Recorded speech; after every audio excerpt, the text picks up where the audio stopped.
afternoon, everybody. I would like to call this meeting to order. Welcome to meeting number 31 of the House of Commons Standing Committee on Justice and Human Rights. Pursuant to the order of reference of April 15, 2026, the committee will begin its study of Bill C-231, an act to amend the Youth Criminal Justice Act. Today's meeting is taking place in a hybrid format. Pursuant to the standing orders, members are attending in person in the room and remotely using the Zoom application. Sound tests have been done for the people online. You're both nodding. Yes, okay. I'd like to make a few comments for the benefit of witnesses and members. Please wait until I recognize you by name before speaking. For those participating by video conference, click on the microphone icon to activate your mic, and please mute yourself when you are not talking. For those on Zoom, at the bottom of your screen, you can select the appropriate channel for interpretation, floor, English, or French. For those in the room, you can use the earpiece and select the desired channel. Reminder, all comments should be directed through the chair. For members in the room, if you wish to speak, please raise your hand. For members on Zoom, please use the raise hand function. The clerk and I will manage the speaking order as best we can, and we appreciate your patience and understanding. So from 4:30 to, for the first hour, from 4:45 to 5:45, we have appearing today for the first hour on Bill C-231, MP Luc Berthold. Welcome, Mr. Berthold, and thank you for being here today, and thank you for bringing your family with you, and thank you for moving this bill forward. We appreciate that. We'll be also joined by Justine Berthold, who is a nurse, I understand, and Caroline Levesque, who's an early childhood educator, and then we also have Angie Riendu, who's a criminologist who will be providing some evidence as well. So we will, as I said, we'll have a panel for 60 minutes, which will take us to about 5:45, and then we will proceed to clause by clause. So, Mr. Berthold, the floor is yours. I don't really need to explain the procedure to you, sir. You know it as well or better than I do, so the floor is yours, sir. Thank you, Mr. Maloney. Merci, Monsieur Maloney. Merci. Thank you, Chair. Thank you to all colleagues who are here this afternoon. The study of Bill C-2031, Friends of David Act, which seeks to replace a punitive and ineffective approach with a preventive and when it comes to youth mental health. If we're here today, it's also the result of a number of people, my wife, Caro, my daughters, my daughter-in-law. When I started to talk about the bill, I received a number of messages, a lot of testimony from people who supported the initiative. But before, when the tragedy took place with David, we also received a number of messages from people who encouraged us, who asked us to go further. And I'd like to thank them. There's also Madame Engendario, who is here with us, who sent me a message to say that if any time I can come to help you. So thank you to her for being here. She can introduce herself, of course. Thanks very much for being here with us today. All the people who worked on drafting the bill in the House of Commons. I'm not a lawyer, of course, so the terms are not always my forte. I wouldn't have been able to get this far without them. They really helped me out. And when you're experiencing something where you want to change something, sometimes you might want to move too quickly and include something in the bill which are not actually in line with the charter. So they slowed me down a bit. They gave me excellent advice, and we were able to produce something that I think will produce the desired aims.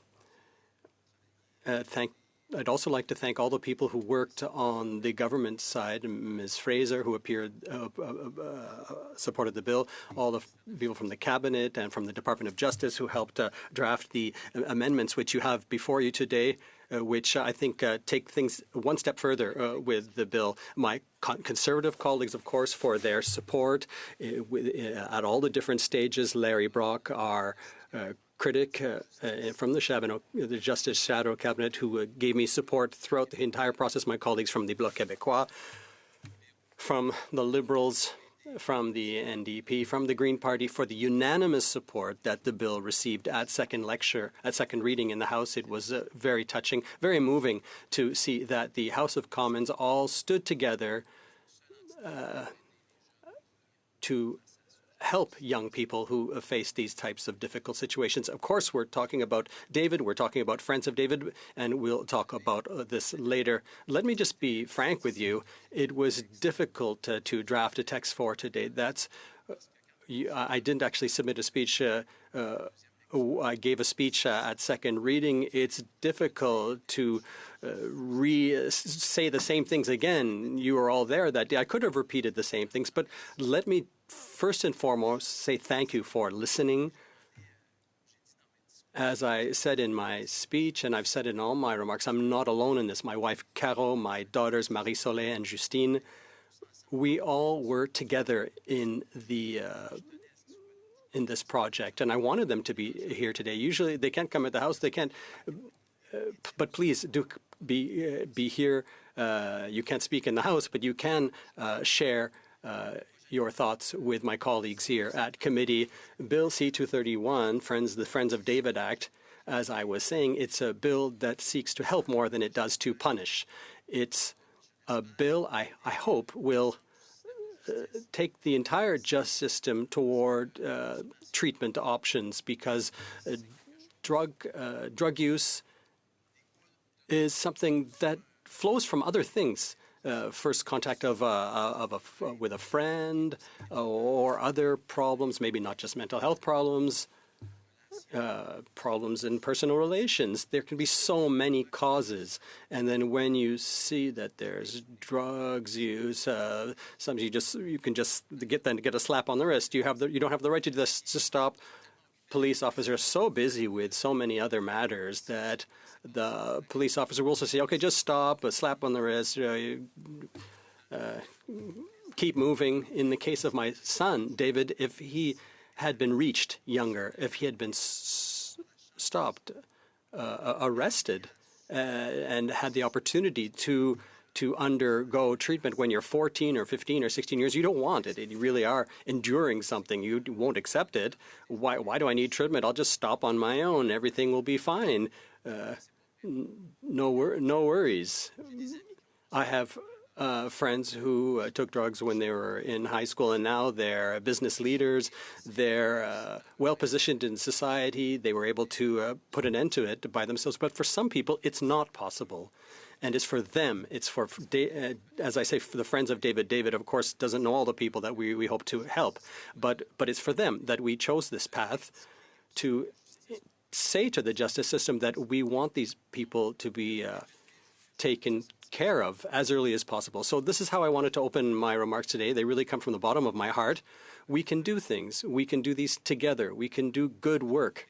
We worked with all parties to make this bill acceptable to everyone with one sole aim, that is, we're able to save just one young person. I think we would have achieved something, but my aim is, of course, to save many more than just one person. Thank you very much, and I'd be delighted to answer any questions you might have. Ms. Levesque, I understand you're going to speak next. Monsieur le Président. Chair, ladies and gentlemen, committee members, my name is Karine Levesque, David's mother. My name is Justine Berthaud, nurse, and David's little sister. And she's not here with us, but Marie-Soleil is in England, our daughter-in-law, who helped put together our remarks today. The consequences of doing nothing are serious. They are deep and they are irreversible. For our family, the consequences have a name. They have a face. They have a story, a history, and that name is David. The Bill C-231 may have changed the very course of his life, perhaps completely and maybe not by itself, but we believe very deeply as parents that it could have made the difference, that it could have created an opportunity, an intervention at a time when someone could have said, oh, we won't let you fall by the waysides. We're going to help you. On February 10th, 2025, our son took his own life. that day it was not just a young man who left us. It was also two children who lost their father, a woman who became a widow far too early, two sisters who lost their brother. And since then, not a day goes by where we do not miss David. As parents, we have so many emotions, of course, deep sadness, but also anger toward a system that was unable to help him when he needed it. Anger toward a society which too often looks the other way or intervenes too late. And let's say this with humility, anger against ourselves, because we ask ourselves still today whether we could have done something differently. But through this pain, through all the testimony that we received, we have one very strong belief. We are not alone. David had friends, young people like him, facing the same demons, the same addictions, the same silence, friends that he knew, friends that he did not, friends that led him to consume, and others who looked for solace in drugs, friends who, without knowing it, had parents who didn't know what to do. And that's why we're here today, because behind each story, like David's, there are many, far too many. We understood that it's not just a system of behavior. It's not just a bad decision or a passing mistake. It's often a symptom, a system of a deep form of suffering, of unhappiness that wasn't heard or wasn't treated. And today, our system responds to these realities with tools that are not appropriate, late interventions, inappropriate interventions, or no interventions at all. When a young person is in the justice system, the focus is often on the offense.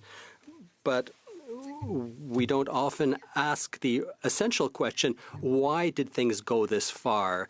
It's the action that is treated, but not the cause. Bill C-231 does not seek to solve all problems, but it proposes something fundamental, provide to young people a real opportunity to be directed toward treatment before the situation worsens, because time is an important factor. The longer you wait, the more the addiction becomes irreversible. And during this time, family waits. They knock on doors. The doors are often closed, or they open too late. And so what we're asking for today is not to punish more. It's to better help for our daughter who and our daughter-in-law who's watching from England. It's to recognize that young people are not offenders to be corrected, but individuals to be helped. It's to give judges, police officers, and other frontline actors tools to help along the path to treatment. It's also to send a clear message. No young person should be left alone faced with addiction. If this bill can help even just one young person and avoid one tragedy, and to prevent that one family should go through what we're going through now, it would have been worth it. We can't bring David back, but together we can act for others, on behalf of others, for his friends, for all those who suffer in silence, for all those families who still have hope. I ask you with all the respect and all the emotion of a mother to support this bill. Let's ensure that the stories of these other young people can be different. Thank you for your attention.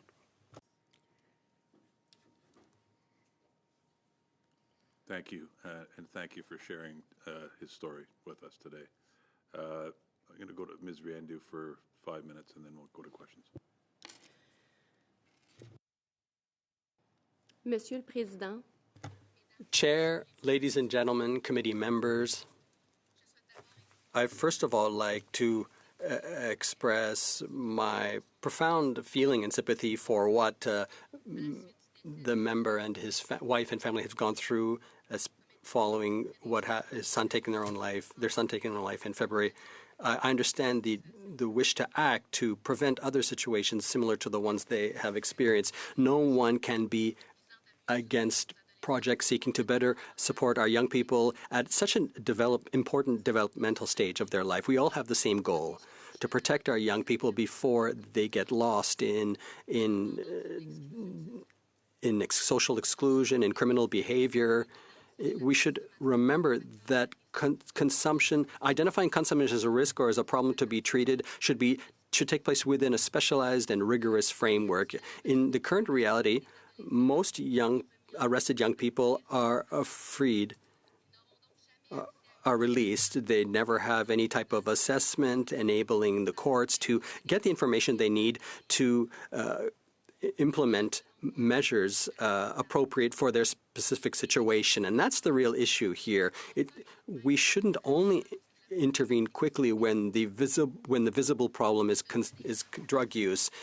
The young person's needs might be broad: violence, sexuality, developing of empathy, mental health, or psychological distress. Drug use can also often be the visible symptom of a much more complex reality. This is why we should be able to quickly identify and a rigorous individual way what are the real needs of the young person who appears before us. Our goal should not be to target only one type of problem as part of a treatment plan, but to allow for a broad assessment to best understand the welfare and well-being of the young person. In my private practice as a criminologist, I work with young people and families at a crucial time, at a time that is often between the arrest, and this is often forgotten, and between the first hearing at court. This period can last quite a long time. Families are often lost, disoriented. They don't often understand the court system or the conditions imposed on their young people. The young person often feels wrongly that their life is over because of the criminal charges. Without rapid support, with structured support in relation to the actual level of risk the young person faces, we see disorientation and a real danger of repeat offense. Often people tell me, Angie, good thing you're here, otherwise I would have the impression that my life is over. These young people often use this period to give serious thought, to return to school, to show the courts that they're really aware of what is going on. But it is often very difficult. What's difficult for me to accept ethically that this only exists in the private sector. Families that could benefit from private support are those who have the financial means to access such support. But it should never be based on family income levels. The research on youth offense show that social inequality is a major source of risk when it comes to offenses committed, youth offenses, and dropping out from school, family problems, and a whole range of other complex issues. So I wonder if the solution is to amend the law or to better understand those provisions that already exist in the YCJA, because the YCJA already allows for a range of interventions before sentencing. Conditions can be imposed with a follow-up with the young person. It can ensure that a young person follows a certain program with follow-up. The problem is that the resources just aren't there. Specialized programs are too far and few between, and the existing provisions are not used to their full potential. We have tools that do exist, but they're underused. For example, the Section 19 of the YCAGA, which could inform judicial decisions, but these types of provisions are rarely used. In Quebec, we tackle these questions from a health and social service angle, whereas other provinces have a more correctional or penitentiary approach. These differences have a direct impact on influences and on interventions in the way that youth are treated in the system. But the problem of young offenders shows that we have to intervene early, and we have to have a range of ways to respond to the different forms of risk. The earlier we intervene, the better we have a chance to correct the difficulties which otherwise will lead to criminal behavior at adult age. So it's not just about how to force a young person to take up treatment, but how can we ensure that at the first offense, a young person should quickly have access to specialized assessment, treatment, and appropriate resources? Because an act can add all the provisions as one. If there aren't the resources, if there's not the specialized assessment and experience, if families are left on their own for months, if the different actors don't have the support they need, well, our mission, our aim today will not be reached. The well-being of the young person should be at the heart of our thinking on these matters. And to do this, we have to invest in concrete measures that already exist rather than in just piling on legislative reforms. Let me just get back to the fundamental problem. Behind this bill, there's profound human pain. The loss of a member, Bertold, and his family reminds us why we're here, because no parent should ever have to wonder if their child could have been helped earlier. And I believe strongly that this collective thinking should lead us to an important question. Do we really need to multiply the new legislative measures before we ensure that the existing tools can be accessible and are properly funded? Because on the ground, we see what happens. Parents who desperately look for help, families that collapse given the delays, the lack of program admission. We can change this. The needs of youth are multiple and not necessarily visible at first glance. And if you make people wait for months, it increases the risk of repeat offense. And so our collective responsibility is not just to adopt more provisions, but to ensure when we see the first signs, a young person should have genuine access to specialized assessment, concrete resources, and adults able to help them before the situation does not worsen. Because beyond laws and acts, it's the quickness of intervention, the quality of human ties, and the presence of services that can change everything. Thanks for your attention, and thanks for the importance you are given to this issue. Okay, so we'll go to the first round of questions for 6 minutes each, starting with Mr. Bauer. Look, mon ami, j'ai vraiment désolé.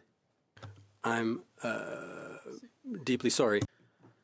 Caroline and Justine, please accept our sincerest condolences. I'm sure that I speak on behalf of everyone here, all of my committee colleagues, all of our colleagues, and I'm sure House of Commons staff as well, in extending our deepest condolences for your loss.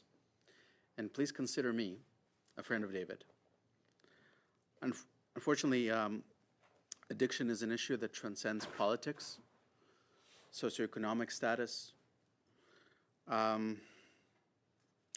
It affects so many of us so profoundly. If I may share a personal element, about 25 years ago, my group of friends lost a friend. Simon Wood of Richmond Hill was unable to cope with his addiction and passed away at the age of 22. It's actually, I'm grateful for the opportunity, Chair, to send a shout out to my boys and say that it's really remarkable that I get the privilege of honoring him today. Unfortunately, the addiction crisis in Canada is out of control. Through our cities, our suburbs, our small towns and villages, it affects our country so profoundly now.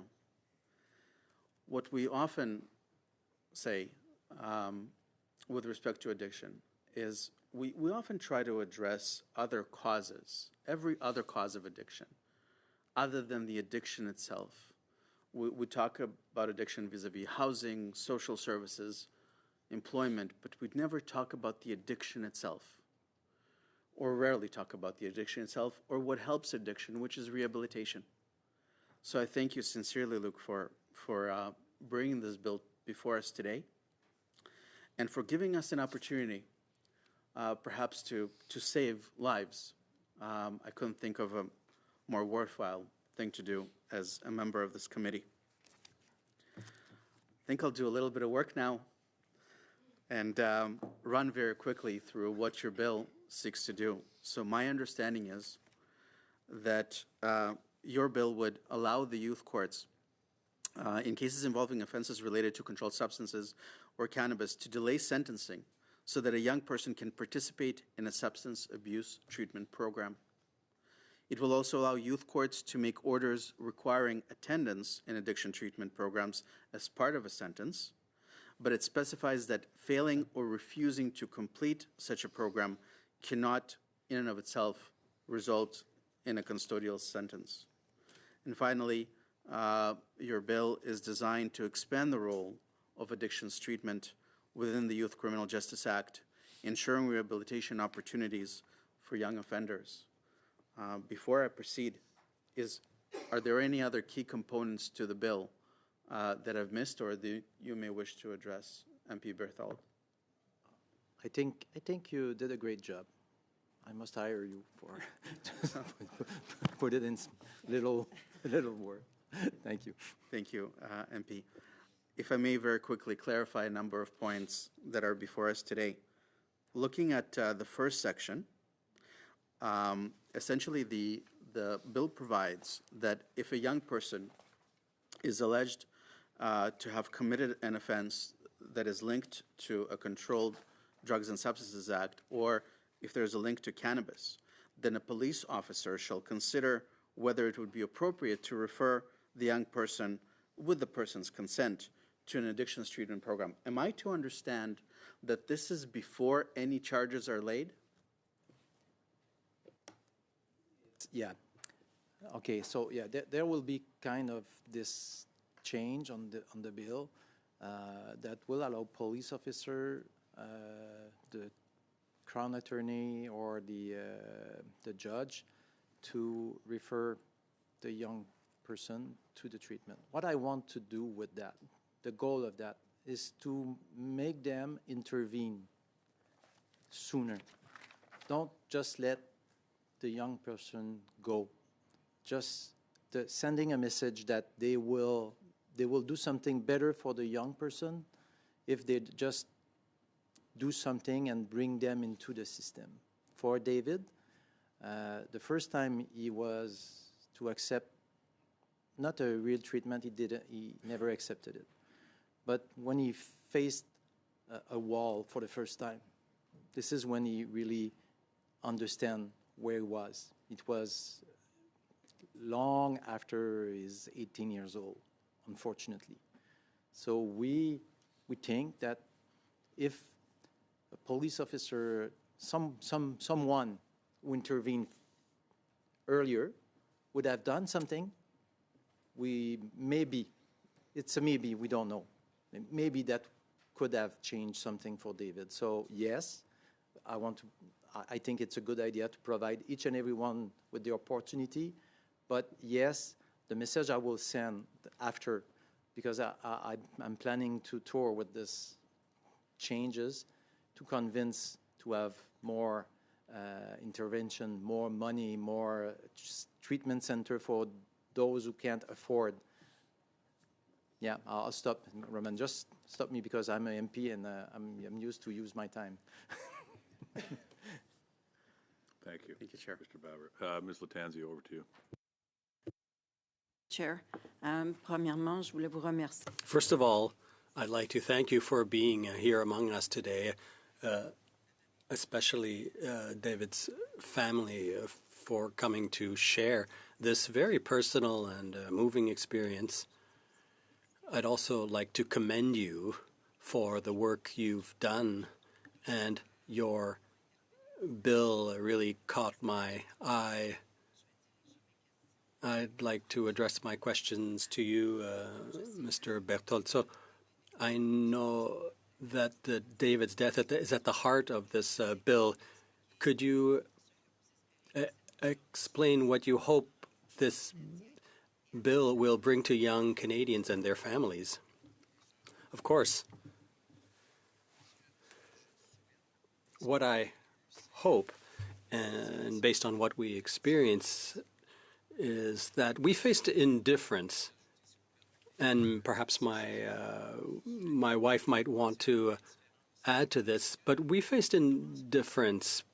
It becomes with low-level drug use. You don't even notice a joint every once in a while, takes it once and comes back from a party or totally drunk, and then it's something else. But people think, well, this is just boys will be boys. It's a passing phase. That's the reaction of parents.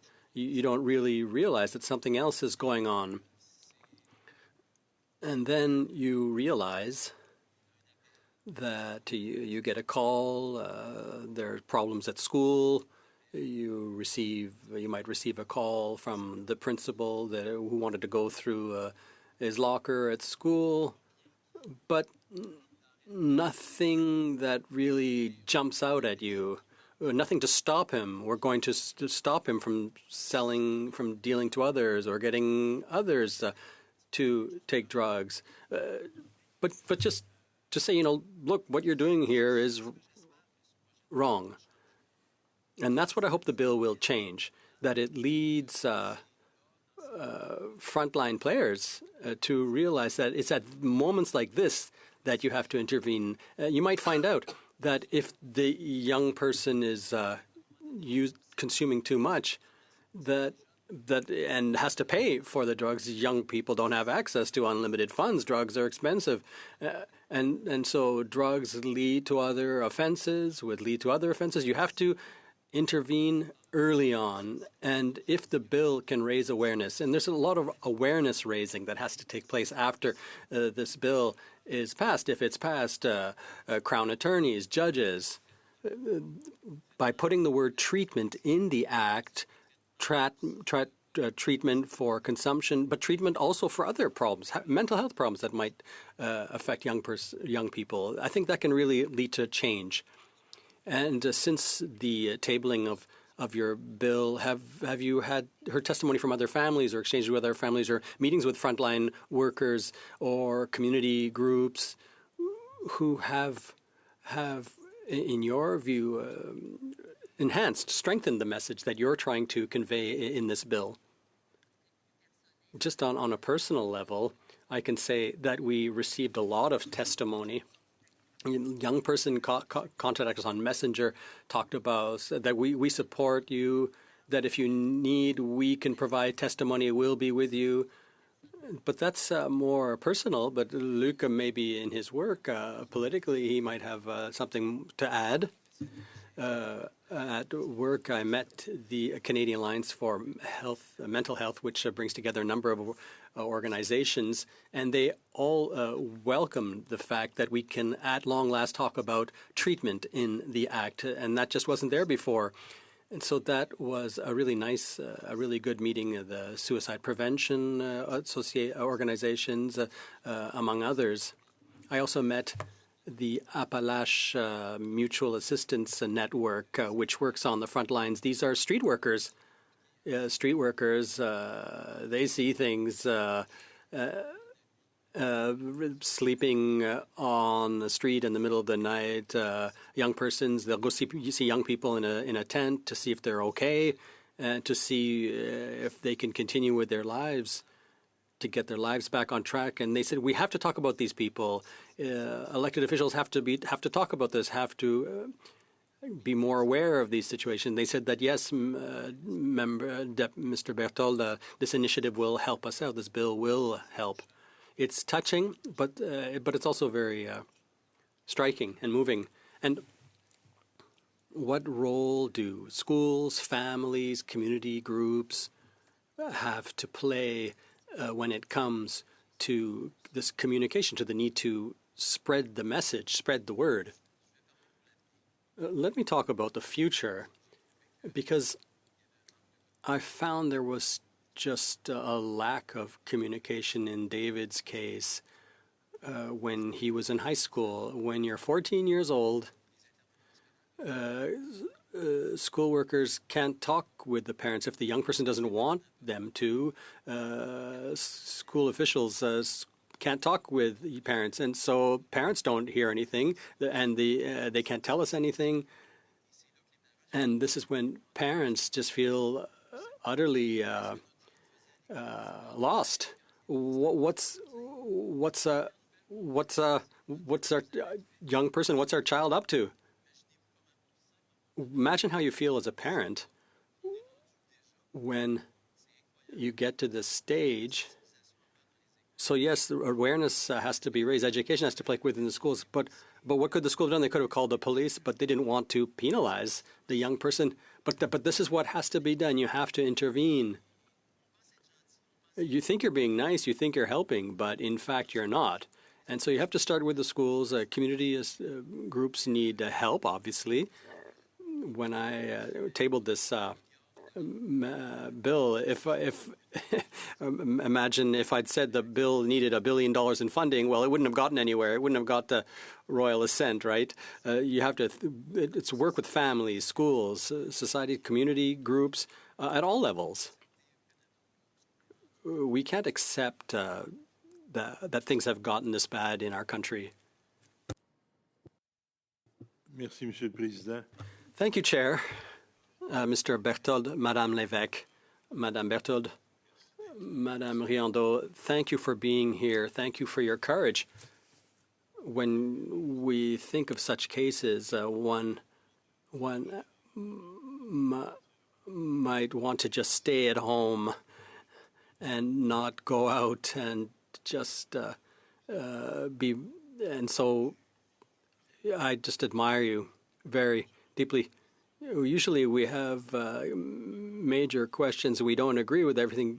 I can't speak on behalf of everyone here, but I think we pretty much fully agree with our colleague Luc's bill in this case. I've been regretting now I've been criticizing for a long time that we haven't been dealing sufficiently with the problem of mental health. We'll worry about and talk about setting up programs for different health problems, cancer, cardiac diseases, and so many others. And of course, I support these are scourges that we have to deal with. But mental health problems are also a scourge, and they're not. We don't talk about them enough. And so I support what you're saying, and I'd like to let you know that I fully agree with you. And I think, and I can talk on behalf of the entire Bloc Québécois caucus to say that we have all been we were all very upset, very troubled by what happened to David, and we fully support Luc Berthold's initiative. I was listening to Madame Riendeau and her testimony. It's really quite incredible, because we've often dealt with this here at this committee. I've often said this, there just aren't enough resources. What Madame Riendeau says is that you can pass all thousands of bills if you want, but if they're not backed up with resources, we won't get anywhere. So I hope we're able to inject the resources that are needed. I know there are budget problems, financial problems. We know the highways, schools, healthcare. There are a lot of needs, but it's no less true that if we don't tackle this problem head on, funding those organizations and bodies that support young people, and not just young people. Even when you're 35 years old, you need to be supported and helped by society. We have to do something. And so this issue, this matter, I have a question. Do you have a kind of a game plan in terms of the resources that our government could earmark for this issue, whether in Quebec or across Canada? What are the resources that are needed? I have enormous amount of sympathy. Let me offer my most heartfelt condolences, and you can count on our full support for this initiative. Thank you. Thank you, Mr. Fortin. I was really happy to hear Madame Riendeau's testimony, because, yes, You can pass all the bills you want, but that's not the only solution. But the reason why I tabled this bill is because we had to start talking about this. Yeah, and if you don't talk about it, there won't be resources. We're legislators, and so that's the work we do. We can introduce bills to raise awareness around mental health. You made a good comparison that I found quite striking, quite moving. It's not a hospital, it's not a highway, it's not energy infrastructure. All these infrastructure do what? They're there to serve human beings, and if you don't help the human beings that are going to use them, you can spend all the money you want. You can spend all the money to avoid potholes in roads, but Chair, if I can take some time here, if everyone agrees, let me just tell you a story. I'm sure you'll immediately understand why it's not just an anecdote, it's something very serious. When David took his own life, we had to intervene because one day, without getting into all the details, we received a call, and he was in a friend's basement, and he was preparing to take his life the first time. And so the police intervened. He was trying to commit suicide using medications. I tell you this because what happened after is so revealing about what's happened, this problem in society. David was in a profound crisis. He made threats. We think that, I'm not sure what you call that, but suicide by police intervention. I'm not sure if you're familiar with what that means.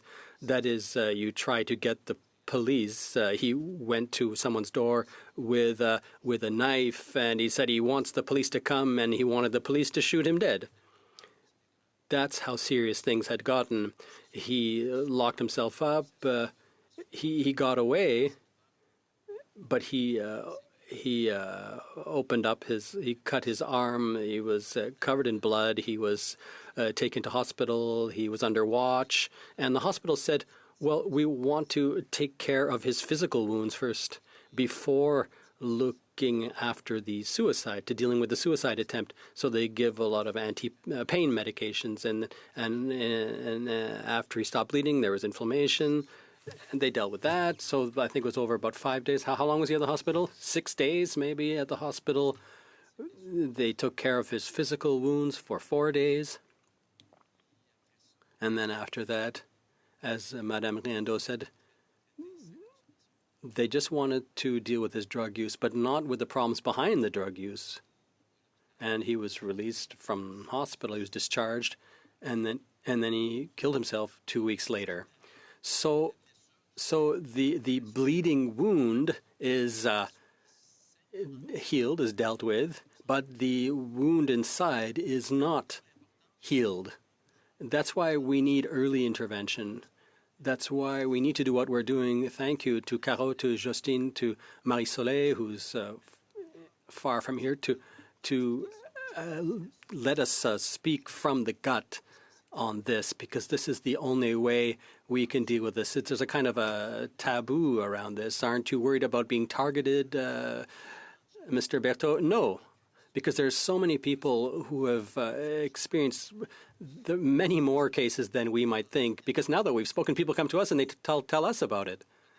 So you see, they want to talk about it, but there's just not a venue. There's not an opportunity to do so. Yes, it's true that a lot of money is invested in physical wounds, but as for what's going on inside, we're just not equipped to deal with those types of wounds. Okay, we'll go to Mr. Gill for 5 minutes. Thank you, Chair, and thanks to all of you. Please accept our heartfelt and sincere condolences on your loss. MP Berthold, I know you personally now, sit with you, and I admire you to bring this bill forward. And I know you are a terrific member of Parliament, public servant, and you continue to do these things for the betterment of community and society at large. Normally it happens when these things happen to your family, you lost the track, but you are doing a wonderful thing that will bring relief to so many other families. So thank you for that.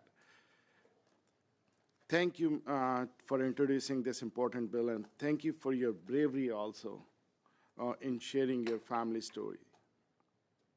Addiction is a cycle that affects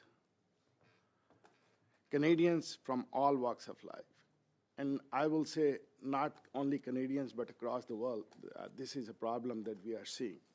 And we all have stories to share, and I think, we have probably more than one. And I know all members around this table agree that it is an important issue. We must do more to break this cycle. So I would like to ask you, can you speak more on the importance of juvenile intervention for at-risk young offenders in preventing lifelong addiction?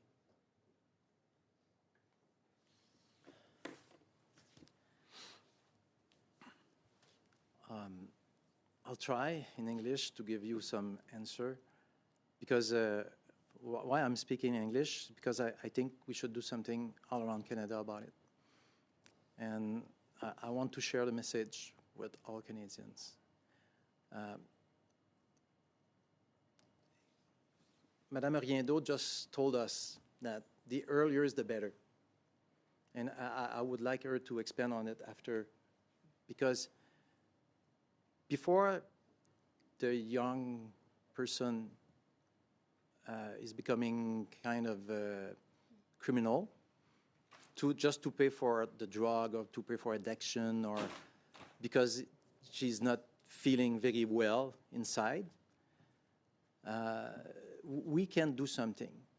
But if we are at a certain stage, it's more difficult, because they will be arrested for crime, and now they will face justice for that crime related to this addiction, but the crime will never have happened if this was not for the addiction.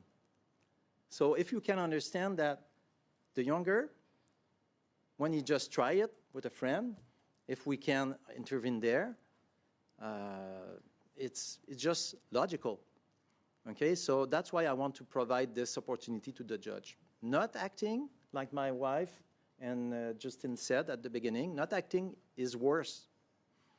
Just thinking that the juvenile person will just, don't do that.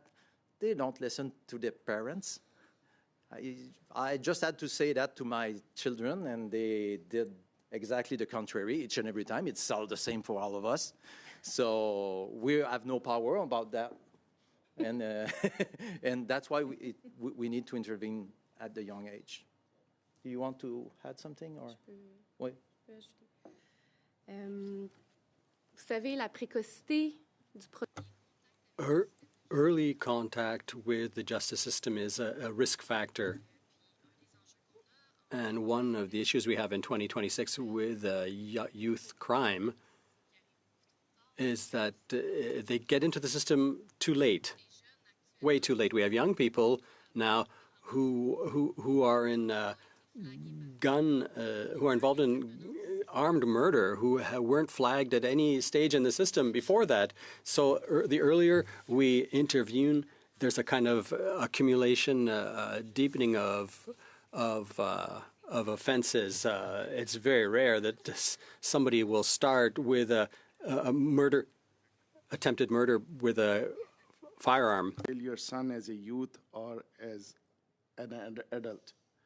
How did the court system fail your son as a youth or as an adult? Like she just said. She's just saying, okay. Because as a youth, he wasn't arrested. He wasn't facing any kind of, I don't know how to say that in English. He was just punishment. Yeah, thank you, punishment. Merci, Justine. So because of that, he was kind of just beside the track. And I think, ouais. yeah. Ben, la délinquance juvénile, on retrouve deux. Youth offense usually follows two trajectories. Those who have this kind of offense, 100%, 95% of these young people who have an offense will not continue into crime as an adult. So I was quite struck when Mr. Berthaud was speaking. One of the crucial things is the parent-child relationship, and substance abuse at the young age can be part of a development phase of teen years, which is quote-unquote normal. It's very difficult for a parent to say, well, how should I intervene? Is this just a normal phase, or should I be more aggressive or intensive in my punishment? We don't necessarily need the justice system to intervene with we need appropriate levels of intervention based on the young person's trajectory, risk factors, everything. And what I do in my practice is not intervene. Yes, I also intervene with young people, but I mainly work with parents to help them using the tools. As an expert, as a criminologist, we're able to see, is this like 95% of cases, or is this a 5% of chronic youth offenders who will become offenders when they're adults? Mr. Chair, merci à notre cher collègue, à sa famille. Thank you to our dear colleague, to his family, Marie Soleil. She's not here. To David's family as well.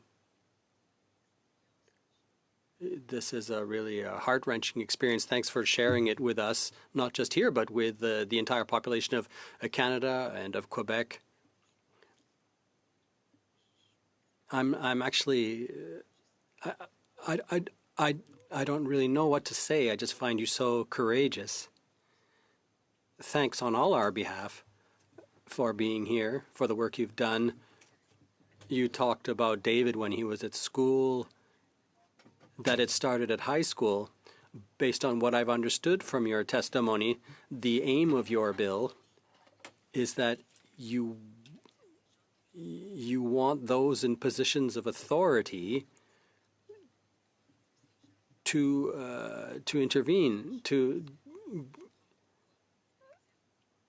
I understand why you're saying this is the right way to go. Instead of telling parents, "Oh, your son has problems," it's because we don't listen to our parents when you're a teen. We almost never listen to our parents. But when people in a position of authority you're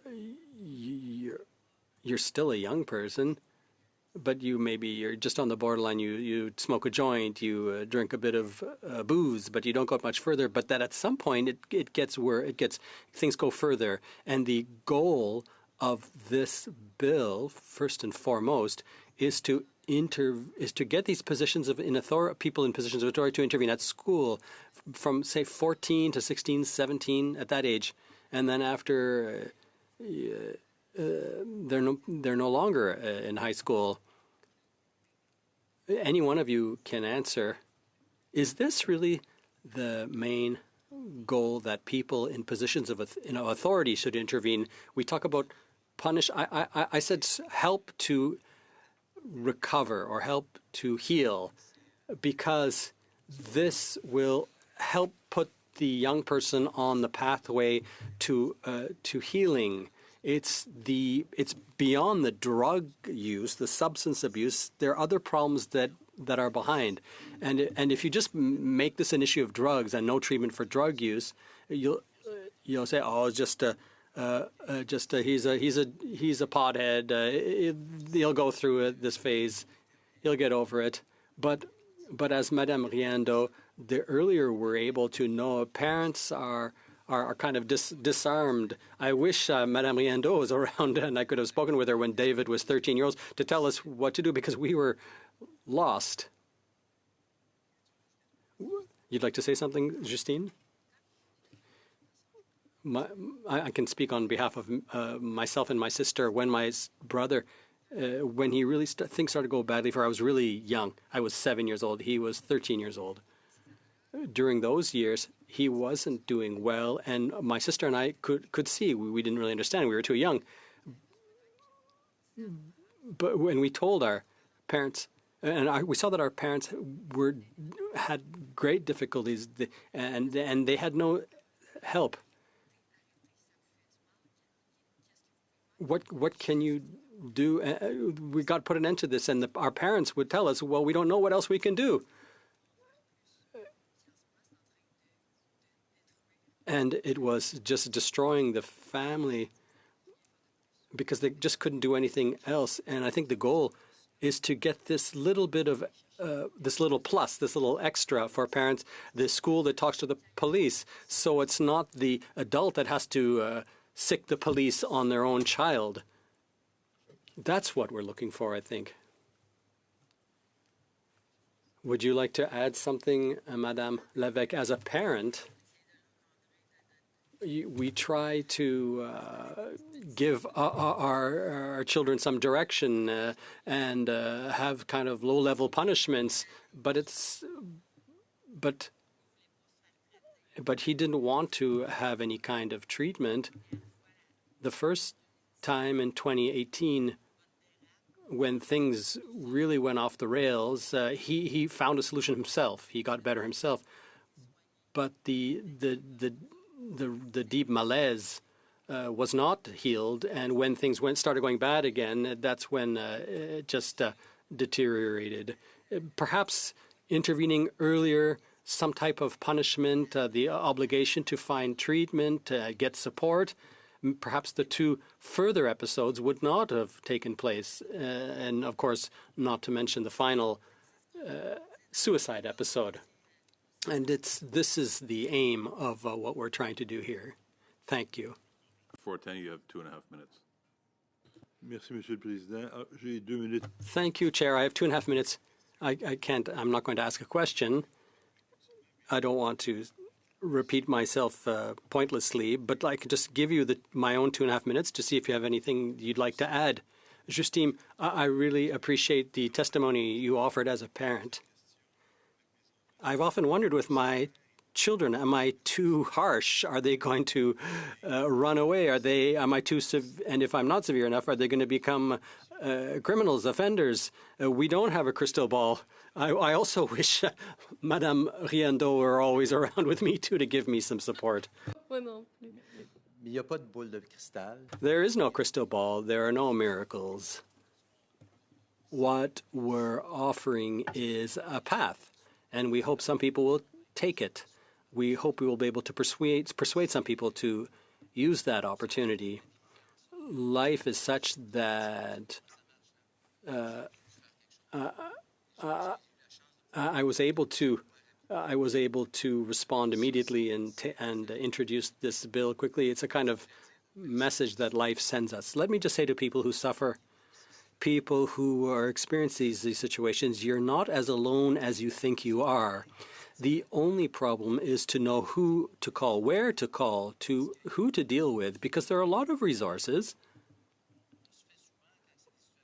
But in emergency situations, we're often referred to the hospital or the crisis center. But beyond that, there's life that continues, and parents who suffer, young people, brothers, sisters who suffer. And so if anyone hears this, is listening, there were at least 2 suicides that followed David's suicide. Suicides because they just followed David's example. They imitated him, and other families then suffered. I called 988. It's important. If you call 988 at least once, it doesn't cost anything. It takes 2 seconds. If you're in a bad way, you'll benefit from 988. But go beyond. Don't just 988 isn't enough. It's a crisis. You go through the crisis with 988 or the 1866 number in Quebec, and in all provinces there are suicide prevention hotlines. But afterwards, you have to get the support you need. Thank you for giving this opportunity to remind people of this. The only thing I'd like to add, and this is a mother speaking, is that when David, when he was doing well, he had a common project with Luc. He wanted to go around on a speaking tour to help people. That was this, in a way, this bill is like the continuity of this to help others. Father, we'll give you like 2.5 minutes each. Avant de poser mes questions, Before asking my questions, I'd like to thank you for your courage. I almost lost my life through suicide 16 years ago, so I'm very familiar with the pain linked to mental health. I've met people who are fighting against addiction, and were able to overcome their struggles. Others overcome their problem, others not. And your work on this bill and your willingness to speak publicly about this tragedy as a family is very admirable. So thank you. Justice and compassion are both essential to our efforts and to the work that we do. So I have to ask my questions in English, but I wanted first and foremost to convey this personal message. ask you, whichever one of the family of David would like to answer this, about the importance of removing someone from the part of their life that has caused the problems, not just the drugs, but also the people. Because I know this is often a challenge where people are surrounded by the bad influences that got them into that, and you can have short-term success with treatment and then come right back out around the people that were essential to that drug usage, and how that factors into this. Unfortunately, Andrew, I will not be able to answer that question, because if I would have probably did that. Okay, but I did. Yeah, I just, if you don't mind, I will turn to Angie, because this is something that maybe if David was arrested or just I would have done, and removing him from his friends could have caused more problem too. So I don't know. J'ai envie de vous faire un parallèle qui va. I can draw parallel, which you might find surprising, but that is similar, that women, when they deal with domestic violence, sometimes it can take 7 times before they leave the violent environment they find themselves in. But each time they look for the tools that will help them leave once and for all this violent environment. You may know, and the MP talked about healing. I talk about restoration or recovery, because you don't heal from a problem of substance abuse, and each time a person in a position of authority intervenes with young person, they will slowly but surely give them the tools they need to move forward, to learn to live with these substance abuse problems, and then ultimately find the way out. Mr. Lawton, Mr. Housefather, to you. Mr. Chair, Luc, Caroline, Justine. Luc, Caroline, Justine, all hearts are with you and all the members of your family, with all people who've suffered from the same pain. And I really admire the fact that you've taken this tragedy to introduce a bill that can help others. There's no suspense. I support this bill. I support the amendments you'll be introducing later today. My only question is, as with all other bills that have to do with the justice system, it will only work if there's proper professional training for police officers, for judges, for all the different involved players. We all want this bill to be passed, of course. What type of professional training what kind of professional training, occupational training, might be required for judges and others? C'est une excellente question. It's a very good question, and I have to confess that I'm still much closer to the tragedy and the need for intervention than I am to those types of solutions. Madame Lariendo talked about this. We need assessments, training. Judges in Quebec do have training when it comes to domestic violence. That is essential. Same thing for police officers in Quebec. And if you're not familiar with the problem, you can't find solutions for it. So yes, we need training. Yes, we need awareness raising. Yes, we need lots of things. But a number of things were not said here because we don't have the time, because we have to focus on one specific aspect. But this is what I was saying earlier, that society has to intervene. Society has to get involved. I like what Monsieur Fortin was saying. We can't just take care of infrastructure and cement and concrete without taking care of those who are going to use them. Yes, we plan to continue along this path of awareness. That's just the first stage. That's the first stage to get us go further. We need the bill to be passed to have the authority to talk to people, to have the authority to train. I hope these are tools that we can use and that you'll all use wherever you are as well. Thank you, Mr. Housefather. So we're going to suspend for a moment and go to clause by clause, but Luke, I just want to say thank you to you and your family again for sharing David's story. And I'm going to give you a chance. If there's anything else that the three of you want to say before we move on, I'm happy to give you the time.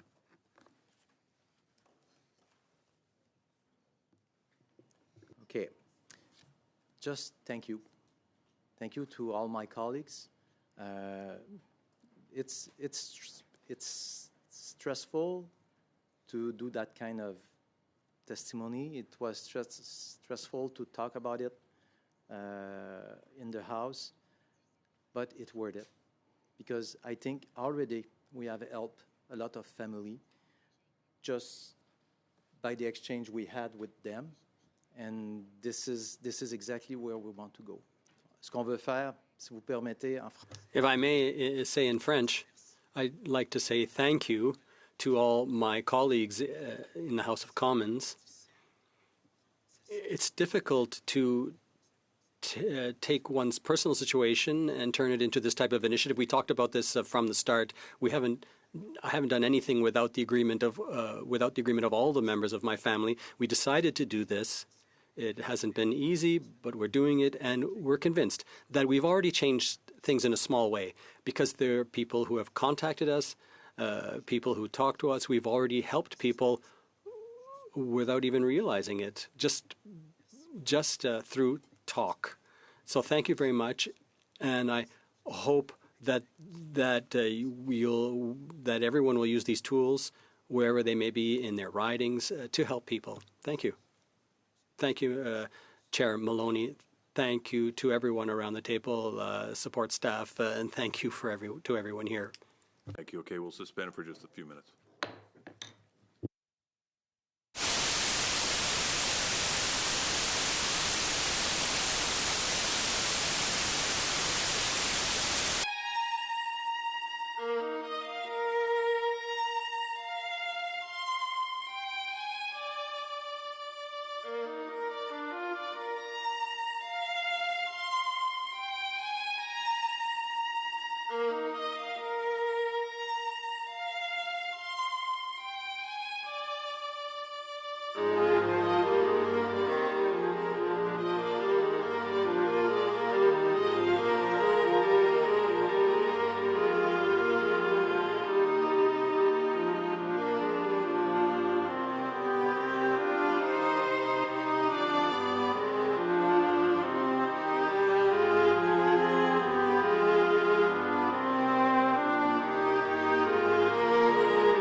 Being back to order, we are now going to move to clause by clause.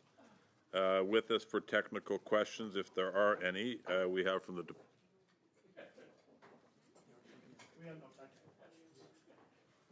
What?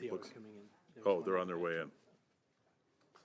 Okay, we will have Charles Belanger for the Director and General Counsel, Youth Criminal Justice Division, and Lisanne Wheeler, Counsel, Youth Criminal Justice Division, who will be here shortly. But I could read through how we do clause by clause, but I'm going to suggest that if members around this table don't know that by now, we have other issues we need to deal with. So I'm going to move right to the clause by clause. So starting with clause 1, Mr. Berthold, I'm going to, I don't know the answer to this, but we need unanimous consent to have you move the amendments. I don't think we have unanimous consent, Mr. Berthold. So I will call clause 1, which takes us to CPC 1. Merci beaucoup. Suite aux consultations qu'on a eues. Thank you. Following the consultations we had with Mr. Fraser's office, and based on the recommendations of the department, we reached the conclusion that we didn't want to limit treatment to drug treatment programs, but go further, not just talk about people who have substance use problems, but who have further problems. This broadens the scope, but many of my amendments come from this, that when you introduce such a bill, you try to put in as little as possible to ensure it gets passed. And then, of course, you want to go. I was asked if I wanted to go further, and of course I said yes. So clause 1 will be amended by replacing lines 8 to 17 on page 1 with the following. Person is alleged for paragraph 1 when is an offense in subsection 4.1 of the Controlled Drugs and Substances Act or subsection 8.1 of the Cannabis Act, the police officer shall consider whether it would be sufficient to refer the young person with the young person's consent to a problematic substance use treatment program. CPC 1 carried. Yes. Carried. Shall clause 1 carry? Yes. Carried. So call clause 2, which takes us to CPC 2. Mr. Berthold. Vous allez voir, c'est encore dans la. You'll see it's in the same spirit. Bill C-231 in clause 2 be amended by replacing lines 18, 20 on page 1 with the following. Section 10 of the Act is amended by adding the following after section 3. An extrajudicial sanction, may include requiring a young person to attend a problematic substance use treatment program or any other treatment program. Shall CPC 2 carry? Yes. Carried. Shall clause 2 carry? Yes. Carried. Shall clause 3 carry? No. Okay. So shall clause 3 does not carry. So we'll go to new clause 3.1, which is CPC 3. Mr. Berthold. Oui, effectivement, on a modifié. Yes, we modified clause 3 to withdraw it. So the amendment is that Bill C-231 be amended by adding after line 4 on page 2 the following. 3.1, the Act is amended by adding the following after section 41. 41.1 treatment programs. If a youth justice court finds a young person guilty of any offense, the court may, before imposing a specific sentence, while taking into account the principles set out in subparagraphs 3, 1b, 4, and 5, and the purpose and principles set out in section 38 and with the consent of the Attorney General and the young person, delay sentencing to enable the young person to attend a problematic substance use treatment program or any other treatment program. Thank you. Shall CPC 3 carry? Yes. Carried. I will call Clause 4. It takes us to CPC 4. Mr. Do we need to carry clause 3.1, or is it? Well, that's it's- no? Okay, sorry. PC 3 is Okay, 3, understood. Clause 3.1, yeah. I went through the same mental exercise myself just before you did, so don't feel bad. So I'll go to Clause 4, which takes us to CPC 4, Mr. Berthold. Projet de loi C-231, l'article That Bill C-231 in Clause 4 be amended by A, replacing line 13 on page 2 with the following.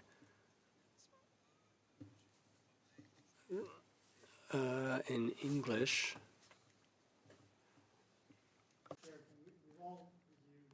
This material, can we just deem that it's been moved without any explanation unless the sponsor wishes to put on the record?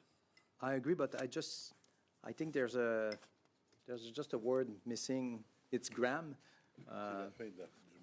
C'est la fin du mot disciplinaire. OK, donc c'est OK. It's the end of the word. Beg your pardon for one Yeah. moment, please. I'm OK.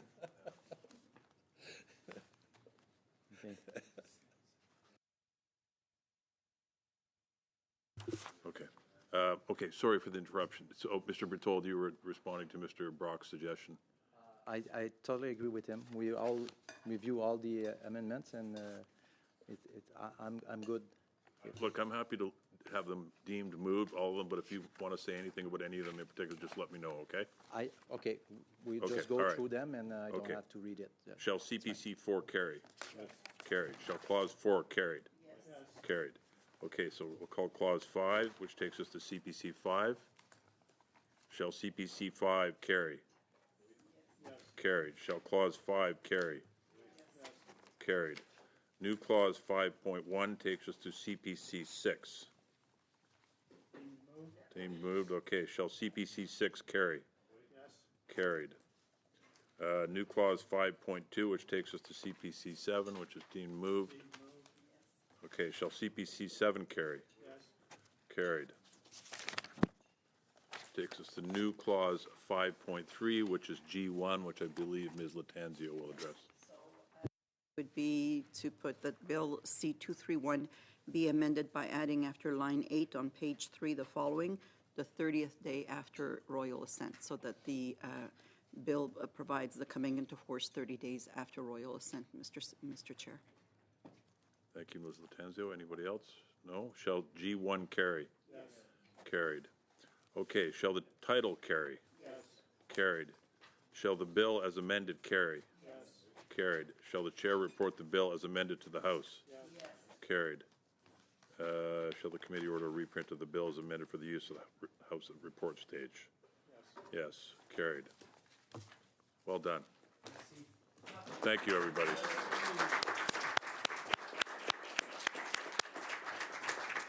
Luke, thank you and congratulations. Okay, meeting adjourned.